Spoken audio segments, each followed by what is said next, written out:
News 28 Marathi मध्ये आपले स्वागत आहे। आजच्या मोठ्या बातम्यांबद्दल बोलूया। दहारोत उपमुख्यमंत्री एकनाथ शिंदेंची जाहीर सभा, महिलांची प्रचंड गर्दी।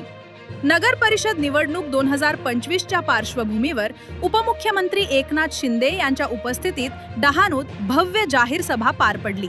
नगराध्यक्ष पदाचे उमेदवार राजू मच्छी यांच्या प्रचारासाठी झालेल्या या सभेला महिलांची हजारोंची उपस्थिती दिसून आली। सभेत उपमुख्यमंत्र्यांनी शिंदे गटातील सर्व उमेदवारांच्या विजयाचा विश्वास व्यक्त करत 3 तारखेला गुलाल उधळण्यासाठी डहाणूत येणार अशी घोषणा केली। लाडक्या बहिणींसाठी सुरू असलेली योजना कायम राहील आणि भ्रष्टाचार थांबवून विकास साधू अशी ग्वाही त्यांनी दिली। नवीन नगर परिषद इमारत, शहरातील उद्यान, शाळांचा विकास आणि डहाणूत लवकरच बाळासाहेब ठाकरे आपला दवाखाना सुरू करण्याची घोषणाही त्यांनी केली। मिहीर 6 मैदानावर झालेल्या या सभेमुळे डहाणूत मोठी वाहतूक कोंडी झाली।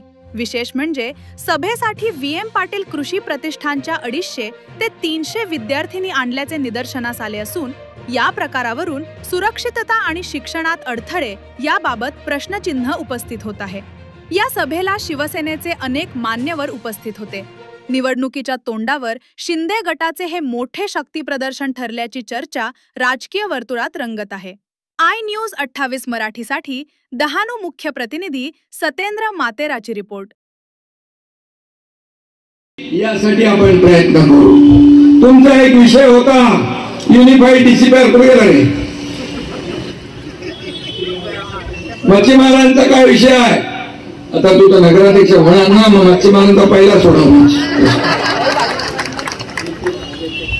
आणि जे विषय आहेत, जुन्या घरांचा विषय आहे, जागेचा विषय आहे, पट्टे काय त्याचा विषय आहे, हे सगळे विषय जे आहेत हे सोडवल्याशिवाय आम्ही राहणार नाही। खरं म्हणजे मी आपल्याला एवढंच सांगतो, विकास हा सगळ्यांना समतोल झाला पाहिजे।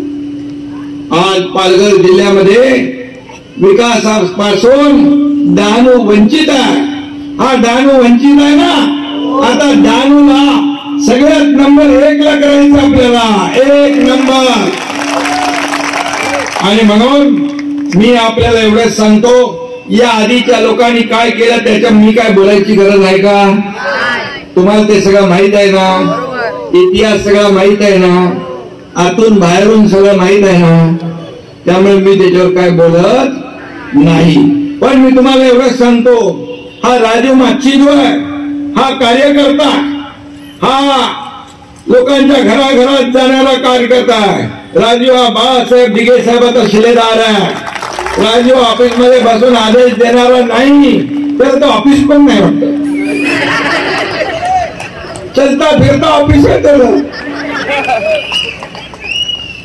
आणि म्हणून असा कार्यकर्ता तुम्हाला नगराध्यक्ष म्हणून मिळणार आहे।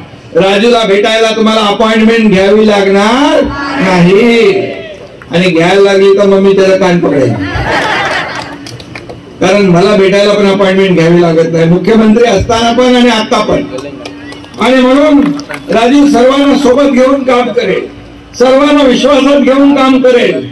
हे जे सगळे इच्छुक होते, मगाशी मी सगळ्यांची नावं घेतली, या सगळ्यांना सोबत त्यांचं मार्गदर्शन घेऊन या डहाणूला विकासाकडे नेण्याचं काम राजू केल्याशिवाय राहणार नाही, हा विश्वास मी आपल्याला देतो। आणि या ठिकाणी डहाणूमध्ये नैसर्गिक संपत्ती आहे, तिला राखण करायची आहे, वाढवायची आहे। हा निसर्ग जो आहे तो या ठिकाणी त्याचं वरदान आहे, ते आपल्याला कायम ठेवायचं आहे। आणि म्हणून त्याला देखील सर्वांगीण विकासाला राजू प्राधान्य दिल्याशिवाय राहणार नाही। खरं म्हणजे राजू नगराध्यक्ष म्हणून नाही, तर डहाणूकरांचा सेवक म्हणून काम करेल, डहाणूकरांचा आवाज म्हणून काम करेल, हा शब्द मी या ठिकाणी आपल्याला देऊ इच्छितो।